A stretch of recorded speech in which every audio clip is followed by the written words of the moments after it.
ये झारखंड में बालू से तेल निकालने के कारोबार के खिलाफ सरकार के सख्त निर्देशों के बाद प्रशासन की कार्रवाई में हो रहे खुलासे ये बता रहे हैं कि अगर समय रहते इस अवैध कारोबार को नहीं रोका जाता तो सरकार को कैसे करोड़ों का चूना लगाने की तैयारी में थे अवैध बालू के कारोबारी।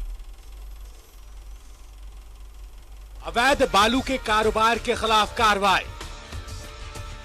चकद्दरपुर में 5 ठिकानों पर रेड। कोइलकेरा में 2 जगहों पर भी दबिश। एसडीएम के नेतृत्व में पहुंची टीम। स्टॉक यार्ड में मिला बालू का पहाड़। 2 लाख सीएफटी से ज्यादा बालू जब्त। झारखंड में अवैध खनन और भंडारण के खिलाफ सरकार के सख्त आदेशों के बाद खूंटी से लेकर चकद्दरपुर तक में कार्रवाई की जा रही है। इसी क्रम में एसडीएम के नेतृत्व में पहुंची टीम ने चकद्दरपुर में 5 और गोइलकेरा में 2 ठिकानों पर छापा मारा, जहां कारो कोयल नदी के किनारे बालू का अवैध भंडारण माफियाओं ने कर रखा था। बताया जा रहा है कि इस पूरी कार्रवाई में 2 लाख सीएफटी से भी ज्यादा बालू छापेमारी दल ने जब्त कर लिया है। गोइलकेरा ब्लॉक के दलकी और पटनिया में दोनों जगह पर हम लोग छापेमारी की। दलकी और पटनिया में स्टॉक यार्ड बना हुआ है और दुर्भाग्य से यह कोयलकारो नदी के ठीक बगल में है। इन लोगों का दावा है कि हम लोग सिमडेगा से बालू लाते हैं, लेकिन प्रथम दृष्टया ऐसा लगता नहीं है। दलकी में क्रिएटिव इंटरप्राइजेज का स्टॉक यार्ड है और वहाँ जो बालू रखा हुआ था वो आई एस्टिमेशन से लगता है कि 2 लाख सीएफटी से कम नहीं होगा। तो हम लोगों ने बालू को जब्त किया और उसके जो चालान निकालने की प्रक्रिया है उसको लॉक कर दिया और उस पर माइनिंग एक्ट जो है, माइनर मिनरल एक्ट जो है और सब जो प्रावधान है, कानूनी प्रावधान है, उसके तहत हमने उस पर एफआईआर लॉन्च किया है। बहरहाल इन कार्रवाइयों को देखकर समझा जा सकता है कि बालू के अवैध कारोबारी कितने बड़े पैमाने पर झारखंड को लूटने में जुटे थे। जरूरत है इन पर कड़ी कार्रवाई करने की, जिससे झारखंड को खोखला होने से बचाया जा सके। न्यूज़ 11 भारत के लिए चकद्दरपुर से रुपेश प्रधान की रिपोर्ट। चकद्दरपुर से रुपेश हमारे साथ जुड़ रहे हैं, उनका रुख करते हैं।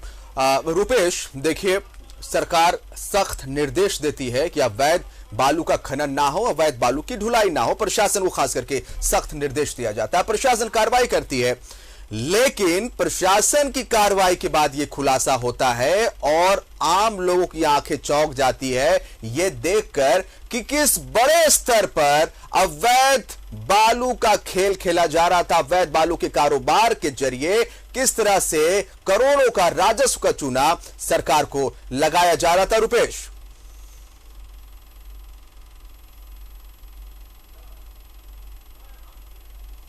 हमारी आवाज पहुंच रही है?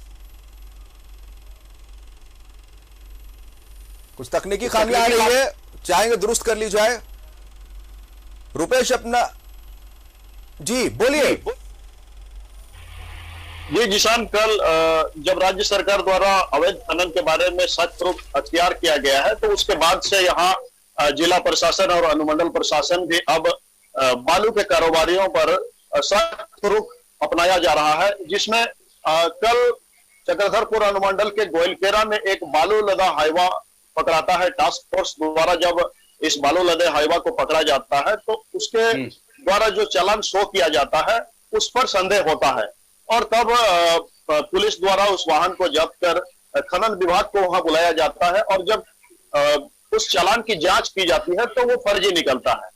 तो उसके बाद फिर अनुमंडल जिला के वरीय पदाधिकारियों के आदेश पर यहाँ जो अनुमंडल पदाधिकारी है चकद्दरपुर के, उनके द्वारा इस क्षेत्र में जो भी बालू के कारोबार कर रहे हैं, चकद्दरपुर शहर में कई जगह स्टॉक यार्ड बना हुआ है, बालू का कारोबार किया जा रहा है उनके द्वारा। तो 5 जगहों पर चकद्दरपुर शहर के आसपास ही अनुमंडल पदाधिकारी द्वारा खनन विभाग के जो खान निरीक्षक है उनके साथ छापामारी किया गया, जिसमें कि सिर्फ एक स्टॉक यार्ड के द्वारा कागजात शो किया गया और बाकी लोग जैसे ही कार्रवाई शुरू हुई वहां से फरार हो गए।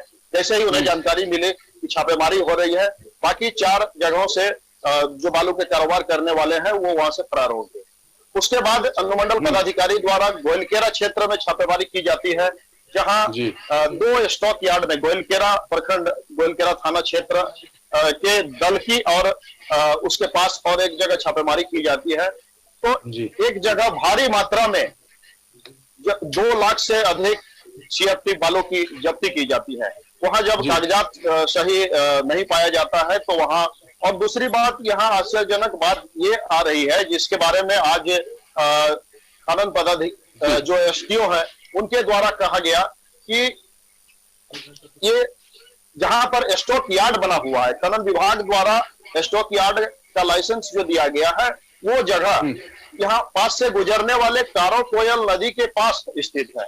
इससे यह भी संदेह जताया जा रहा है, जबकि वहां स्टॉक यार्ड जो बना हुआ है, स्टॉक करने वाले उनका दावा है कि उनके द्वारा सिमडेगा जिले से बालू का आयात किया जाता है, लेकिन कारो कोयल नदी के पास ही स्टॉक यार्ड बनाना ये कहीं ना कहीं संदेह के घेरे में आता है। और इस पर SDM द्वारा खान विभाग पर भी नाराजगी जताई गई है और उन्हें इस मामले में जांच करने का आदेश दिया गया है। तत्काल वहां पर करीब 2 लाख से अधिक CFT का जो बालू मिला उसे जब्त कर दिया गया है। उनके चालान निर्गत करने पर भी उनको मना कर दिया गया है और इसमें मामला भी दर्ज किया गया है खान विभाग द्वारा। तो यहाँ जिला प्रशासन अभी अवैध खनन को रोकने के लिए सख्त कार्रवाई कर रही है और जल्द ही और कई जगहों पर SDM के द्वारा यहाँ जहां भी बालू का स्टॉक है उसमें जांच पड़ताल किया जा सकता है। जी साहब, निश्चित तौर पर। और ये जो खनन माफिया है, आम लोग भी कहीं ना कहीं जिन्हें बालू की जरूरत होती है वो कितने महंगे कीमतों में खरीदने पर मजबूर हो जाते हैं। ये 2 चीज हो गई। और किस तरह से प्रकृति को नुकसान पहुंचाया जाता है रुपेश की चक्रधरपुर में जो आसपास की जो नदियां हैं किस तरह से खोखला होती जा रही है इन अवैध बालू माफियाओं की करतूत से। किसान अभी चक्रधरपुर शहर में जो बालू प्रति ट्रैक्टर करीब 3000 से 3500 के रेट पर बिकता था, वो अभी 2 गुना रेट हो गया है। ये अभी जब बालू का संकट होने लगा है तो बालू पर जैसे अभी जून महीना से रोक भी लग गया है, नदियों से उठाव का भी रोक लग गया है, तो ये बालू के कारोबारी जो है तत्काल इसका बालू का रेट को बढ़ा भी दिए हैं, जिससे यहाँ आम लोगों को निर्माण कार्य में जो घर बना रहे हैं, शहरों में भी कई घर बन रहे हैं, ग्रामीण क्षेत्रों में भी बन रहे हैं, उन्हें भी काफी परेशानी का सामना करना पड़ रहा है। जी सर, निश्चित तौर पर। और ये है उन आम लोगों के लिए जो घर बनाना चाहते हैं, लेकिन ये जो बालू माफिया है बालू की कीमतों को इतना हाई करके रखे है कि आम लोग बालू ले नहीं पाता है। हालांकि आम लोगों के लिए कुछ रियायत दी गई है कि वो अपने निजी काम के लिए बालू का इस्तेमाल कर सकते हैं और कहीं ना कहीं इसका फायदा बालू माफिया उठाते हुए नजर आते हैं।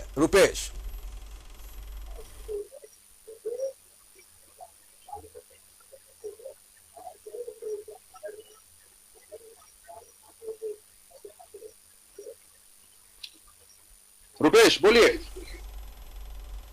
जी सर, निश्चित तौर पर ये और अभी यहाँ प्रशासन द्वारा इसमें सख्त रूप अपनाने के बाद हो सकता है कि इसमें कुछ सहूलियत मिले। बालू का जो कारोबार कर रहे हैं हो सकता है उनके द्वारा दरों में कुछ कटौती किया जाए।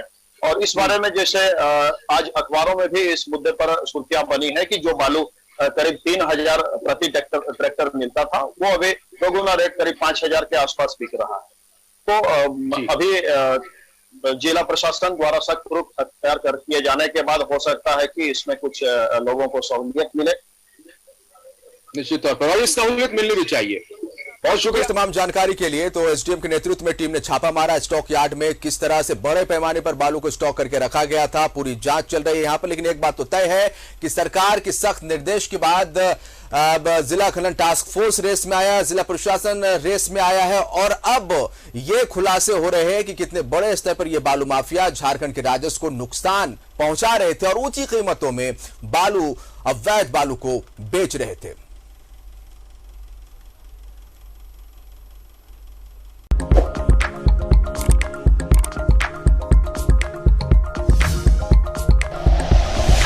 Like and share videos, subscribe करें हमारा चैनल और प्रेस करें बेल आइकॉन। News 11 भारत, सच है तो दिखेगा।